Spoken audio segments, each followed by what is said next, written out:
Numbers were chosen for the order of the speakers, and the order is Chase Herbig first, Joel Page second, Lisa Martin third, Mark Beckwith fourth, Ed Ellison fifth, and Russ Owens sixth. When you see the start sign, start. We are asking that they stay seated because they have the written questions, and we want them to be able to focus on these questions that they only received when you received them. There are copies in the audience for reference purposes. I will now read the questions for the mayoral candidates. The mission of the New Smyrna Beach Residents Coalition is to preserve the unique charm and special character of our city by providing a path for residents to communicate opinions with a united voice on issues relating to our city's quality of life. The executive board, with input from our leadership group, asks each of our candidates for mayor to address the following within the top 5-minute allotted time. Number one, under what circumstances should variances be granted and by whom? The Planning and Zoning Board or the City Commission? Number two, how do you view our city's special zoning categories such as hospitality and PUDs, planned unit developments? Number three, what steps can be taken to preserve the city's small town character as we grow and develop? Number four, what specific steps can the City Commission take to ensure a high level of trust between the City Commission and the citizens of New Smyrna Beach? Number five, what is your opinion on developing lands that lie within the floodplain? The questions can be answered in any order that you would like. There are copies of the questions in the audience, and I think there were enough for people to share. So with that, we will wait for the start sign. Thank you. Thank you, Sally. Let me get my thing on here. Moving on. There we go. Can you hear me? Yes. Thank you, Sally. Let me just make a comment about coalitions and alliances. There are two current ones in our city, and they are critical to the watchdog of issues and concerns of our citizens. They've been very effective in communicating and being a part of the city. Citizen oversight is important to the greater good of where we're going to be heading in the future. I will answer the first question, and most of it will blend in, the next four will blend in as I speak. Under what circumstances? Well, currently, of course, variances are, in fact, approved and granted by the P&Z board. One of the things about variances is that you have to qualify. There's 5 conditions, but remember, the conditions are only caused by someone else. In other words, if you buy a piece of property and you move in and you want to put a pool in, but you can't put a pool in, but you need a couple extra feet. It's a condition that perhaps was caused by the prior owner or builder or whatever. It's very difficult, of course, to qualify for the 5 conditions. Now let me talk a little bit about the preserving our city. It is extremely, extremely critical that we don't see sprawl. We know that developing this community must be done so with great care. The land use management must be used with great care. We do have, in fact, the comprehensive plan. We have land use rules, regulations that must be adhered to. One of the things over the years is that we've kind of gotten off of that a little bit. I think we've gotten a little bit less managerial on some of those. Because we have to manage these properties, we have to control it, and we have to inspect what we expect, of course. We do know what's happening out on 44. And I think it's just like the moratorium right now. We have a moratorium, which is unfortunate because we should have never gotten to that point. However, it's a good thing that we do have it because buffers. If you'll look at developing property and keeping some of the character to it, that is infinitely critical. We have the environment to be concerned about. We have so many properties within the city that can be repurposed. I repurposed an old building, 1950 building on SR 44, changed out the sewer, or the septic tank to a sewer. I did a lot of landscaping, HIG Insurance. Not here to promote them, but I just want to say that I promote, or rather repurpose that building. These are some of the things that we want to see. We don't need, and if you bring things inland, we can infill. US 1 is a corridor. That's a very critical corridor.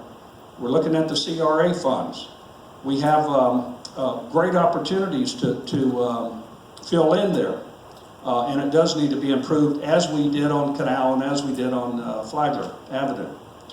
But remember, some of this wetlands, that's a very sensitive area. In fact, 21 years old, I joined a group on ecology.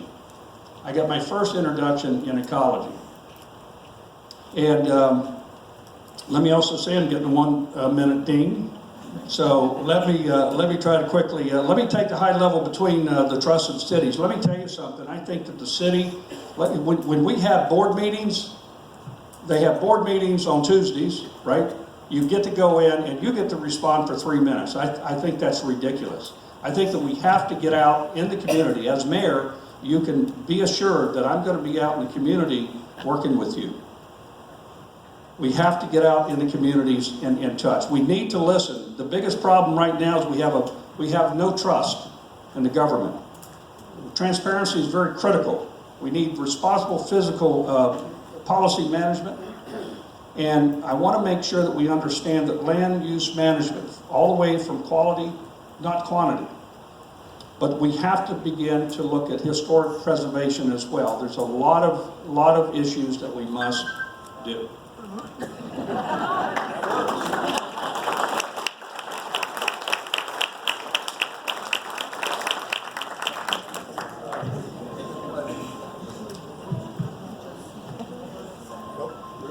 Hello everybody, my name is Joel Page, and as you know, I'm running for mayor of New Smyrna Beach.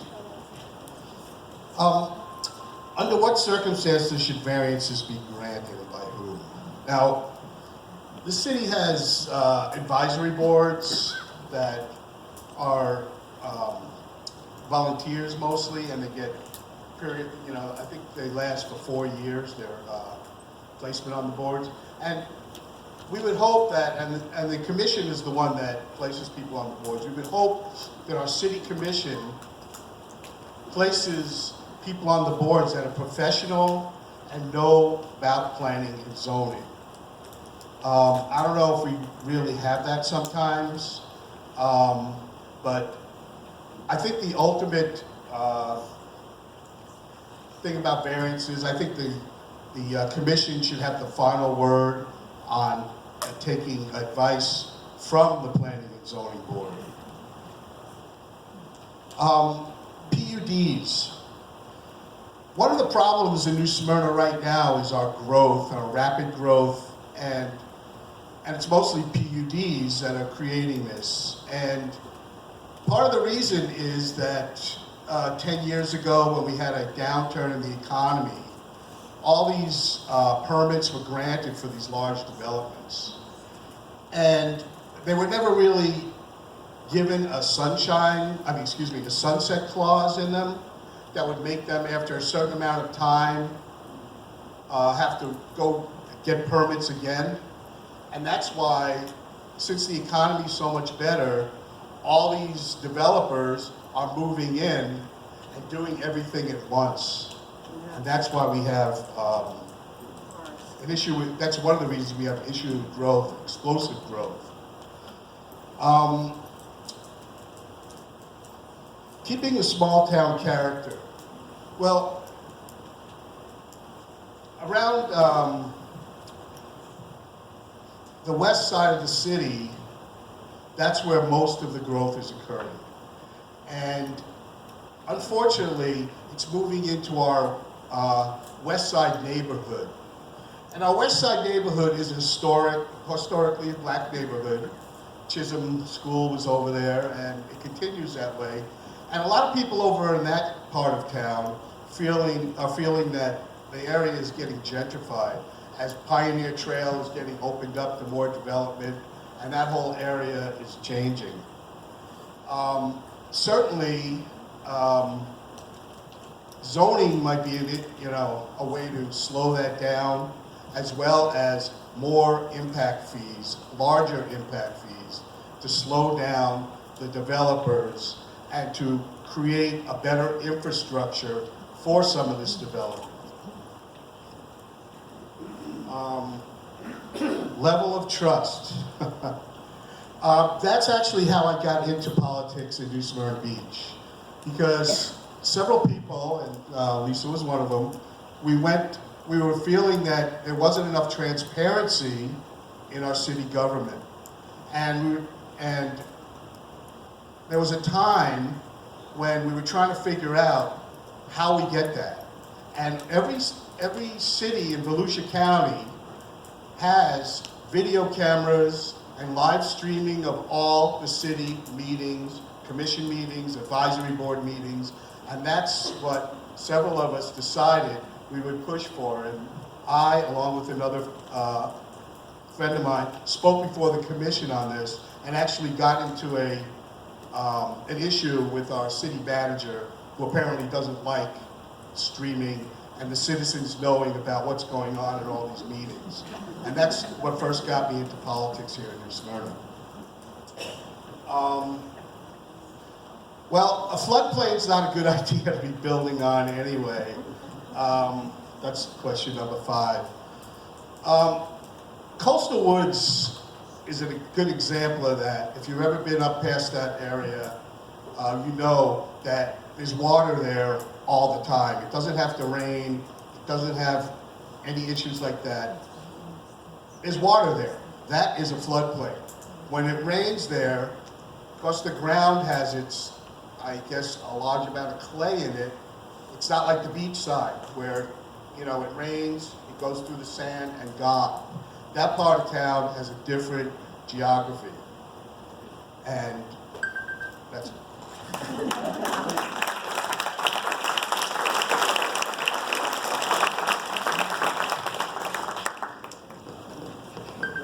Hi, I'm Lisa Barton, and I'm a candidate for mayor. And I want everybody to sort of squirm for a minute, because you've already been sitting for a while, so wake up. We're all here.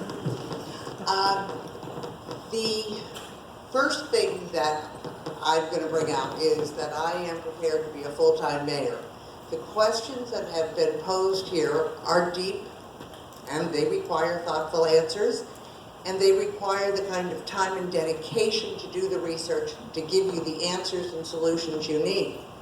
So if we come to things like variances, well, if we have good land development regulations, variances aren't needed very often. If we have to plan for them, we have to understand them, and by the way, variances should go away if the property is sold. I have seen many times where a variance is granted that thereby increases the value of the property. The for sale sign goes up the next day, so why did we give them a variance?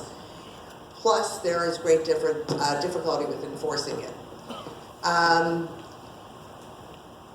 When you look at the city with the vision for where we want to be long term, we want to be an economically stable community with a variety of economic resources.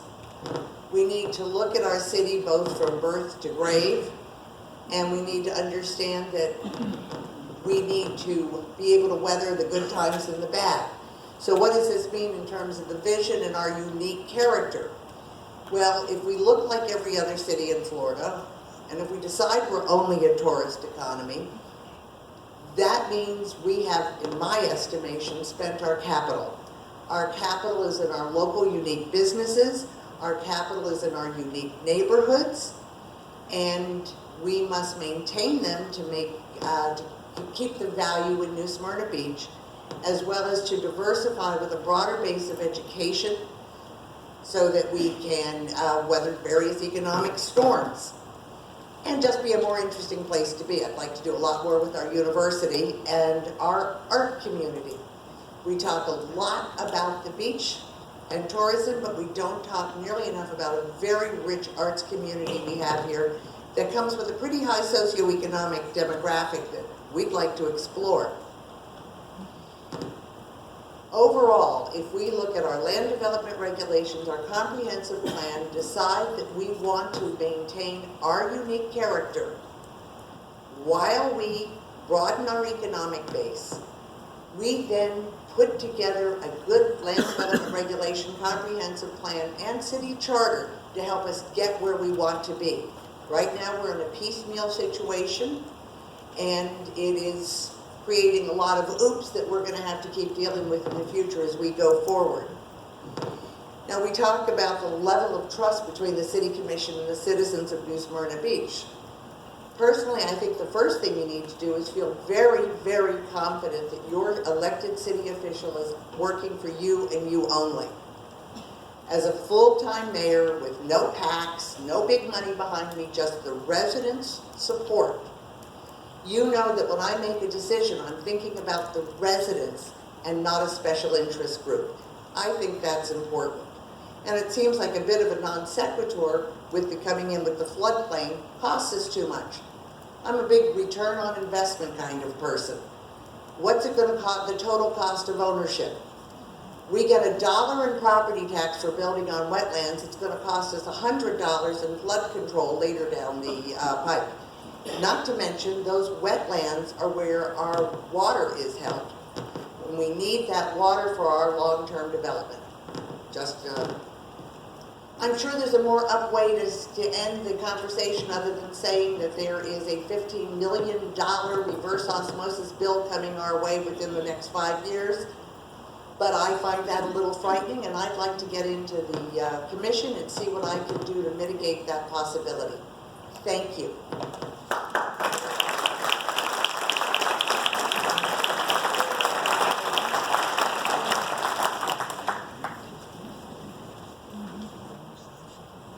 Hello, everybody. Is that, it's on? Great. I'm Mark Beckwith, and I'm a candidate for mayor as well. I want to thank each and every one of you for coming tonight. It's an honor to be sitting here in front of you, and I'm humbled by the number of people that are here. It's fantastic. Let's get down to it. Question number one. What circumstances should variances be granted and by whom? Planning and zoning by the City Commission. Planning and zoning grants a number of variances all the time that can happen on residential properties that really aren't that big of a deal. And I don't think things that are, I want to move my sidewalk to my house, to my front door, this direction, which is 1 foot out of code. I don't think the City Commission needs to make that decision. I think planning and zoning does. If we're talking about a piece of property that impacts the greater good of our community at large, if it's a piece of property out on State Road 44, if it's a piece of property that's a very visible piece of property, planning and zoning should make recommendations to the City Commission, but the City Commission is the one that should decide if that variance is granted. Special zoning categories. We have land use laws or zoning laws so that people, it's like a contract. When you buy a piece of property, it has zoning requirements already set up for it. It has land use capabilities already set up for it. In a perfect world, all the time, that would always work. We don't live in a perfect world. So our special zoning categories are there for a reason. They're there to protect the land the way it is And from time to time, we should potentially grant a variance to make that property better. Not to necessarily make it more profitable for the person that's buying it if it's a home or if it's for a business. We should always be looking to improve that property so we can use it in its highest and best use. What steps can we take to preserve our small town charm? There's a lot of things that we can do. When you talk about development, we can make sure that, just like the new Hyatt Hotel that's coming over on 3rd Avenue, they're building in the Florida vernacular of architecture. It's not going to be some big modern structure. It's going to look like Florida should look like. We need to make sure that we're putting down the right landscaping so that the way we see our environment today exists going into the future. We need to use native plants. We need to have as big a buffer as we can on roads like State Road 44 so that we keep the beauty of our gateway coming in here.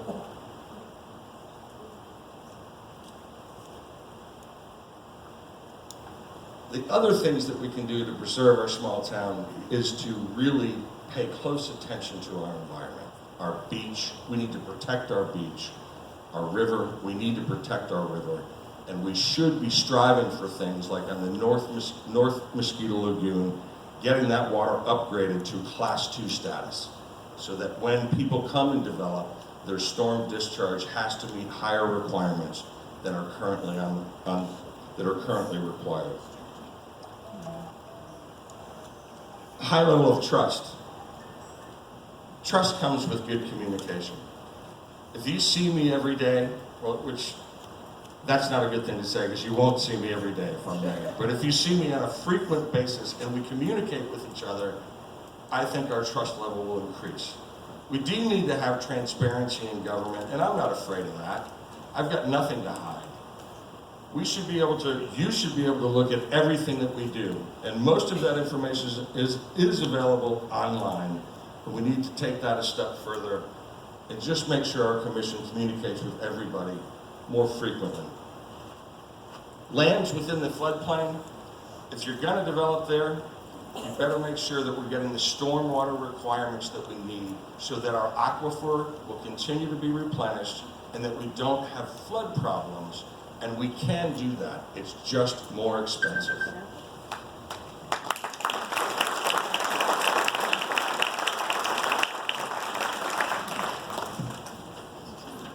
It's a hard act to follow. My name is Ed Ellison, running for mayor, and I am real proud to see how many people care enough about their city to turn out like this. God bless you.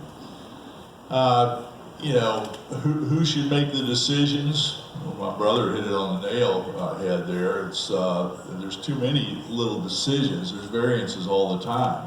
And you're not paying us enough to sit down and go through all those. That's why you have a planning and zoning board.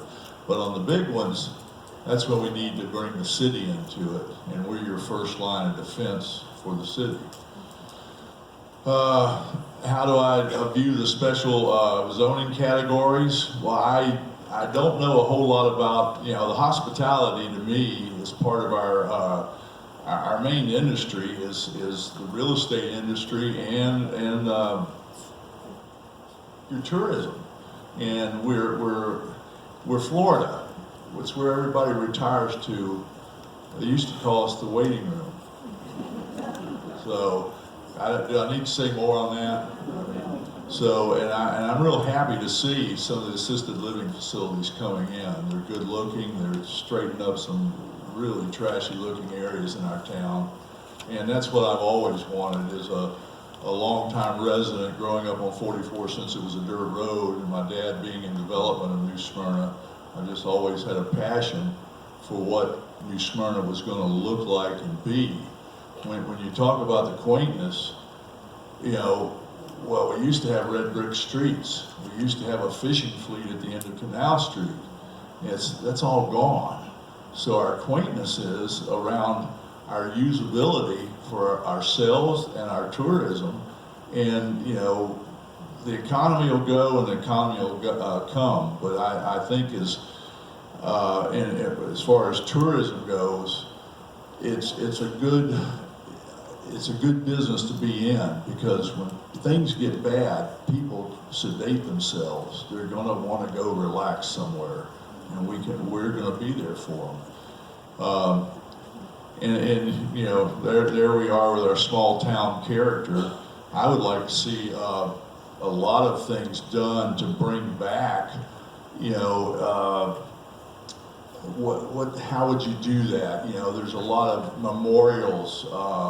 You know, I would love to personally try and raise money for a memorial at the end of Canal Street for that fishing fleet. I was 8 years old when my dad died, and the chief of police son and I skipped school one day and went down there, and we're fishing. And I met a college student that was off for spring break, and he got me working on a shrimp boat. And that old shrimp captain took me under his wing when nobody else, my church didn't even come and take me under their wing. And that I spent 2 or 3 years down there as a young boy going out on shrimp boats and really getting to live a piece of a really quaint community.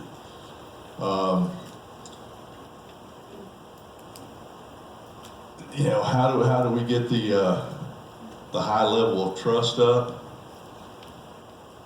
It's become trustable.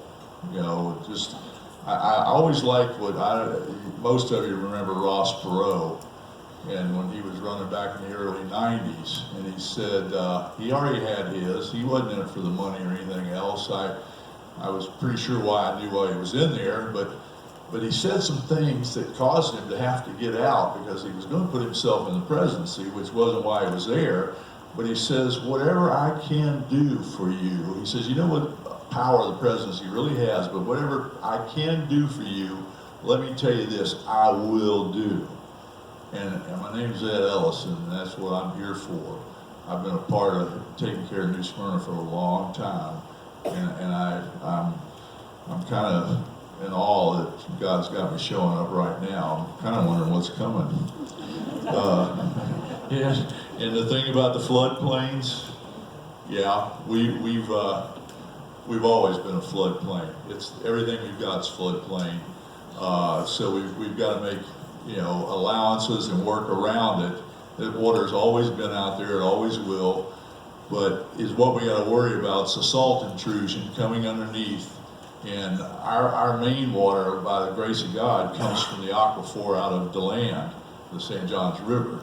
So we've got great water. Edgewater hadn't had that kind of luck. So I'm waiting on a stop sign, but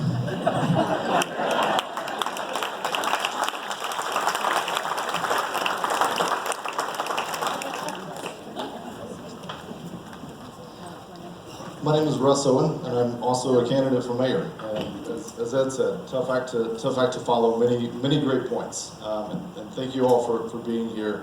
You know, this is a testament to just what a critical time this is for New Smyrna Beach. And that's why I think everyone is here, and that's why I think everyone is there. So thank you all. On the issues, variances and who should be granting them. You know, the name says it. They're variances. We have rules and structure that are in place, and this is a request to vary from those. I think those should be done in highly special circumstances that would create kind of extreme hardship. I would have much more deference for the small private landowner, the example someone gave. Certainly those are things that I think would be more amenable to. Otherwise, the rules, the ordinances, the codes, everything was codified for a reason at the time. And I think we should be extremely careful with how those are done. And I agree with some comments made earlier. The City Commission should certainly be the final voice on those things. Maybe not every little thing, but the City Commission should absolutely have the final say, be the final voice on variances. And bottom line is, I think there should be far fewer of them, especially the major ones that impact all of us. How do I view the special zoning categories, hospitality PUDs? Again, it's in the name. They're special. They were put in place for a time, for a special time, and I personally think the time has come. I'd like to see us have less of those. I'd like to see us roll back some of those. I agree again with something mentioned earlier, kind of with the variances, that they shouldn't persist in perpetuity. You put things in place for a time. Once that need is met, we move to the next best practice. We move to what is needed today in New Smyrna Beach. And I don't think some of these things is what we're looking for in New Smyrna Beach today. And that kind of segues to the third question of what steps can we take to preserve the small town character as we grow and develop. And I think that's important. New Smyrna will grow and develop. As much as some of us would like to just kind of press pause, I mean, I have small children. We'd like to press pause, right? Leave them exactly as it is. We'd like to maybe press pause on New Smyrna at some point. I think we're at a really neat point to do that, but we can't. It will grow and develop. So the question is, how do we make sure we're very proud of that product as it grows and develops? I would be for extremely high standards. And that doesn't mean high standards do not kill business. High standards do not hinder economic development. High standards actually can enhance economic development. There's examples of this across our great nation of communities that have held high standards. Sedona, Arizona is probably the bastion of hope for everyone. They held high standards for what their city, their community would look like. It didn't kill business. Business still came, but they're still a product, a community they're very proud of. I would like to see the same done right here in New Smyrna Beach. We can be an example that other communities are pointing to, saying we want to do what they've done. They should be talking to our elected officials, asking, "How did you do it?" And that's what we'll do in New Smyrna Beach. High level of trust between the city commission and the citizens. As others have mentioned, I think it starts with transparency and communication.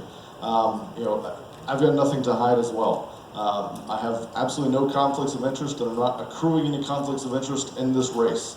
My most ardent supporters know I'm in it for New Smyrna Beach first. They have a voice just like everyone else in this room would have a voice if I'm elected, but I'm in it for what is right for New Smyrna Beach first and foremost. I think this is probably the most critical thing, because progress, it's very hard to make progress in any setting, on a national scene down to the very local scene.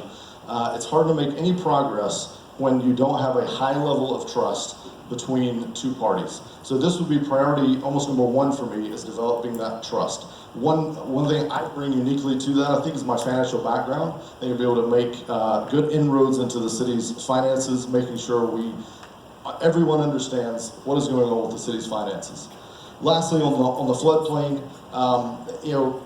the best time to plant a tree is 20 years ago. The next best time is today. And it's probably more important than ever, because some people are focused on cutting everyone we have down. I think that we can't undo what has been done, but we can stop future damage. And my question on developing lands that lie within the floodplain is why. We're facing high water already.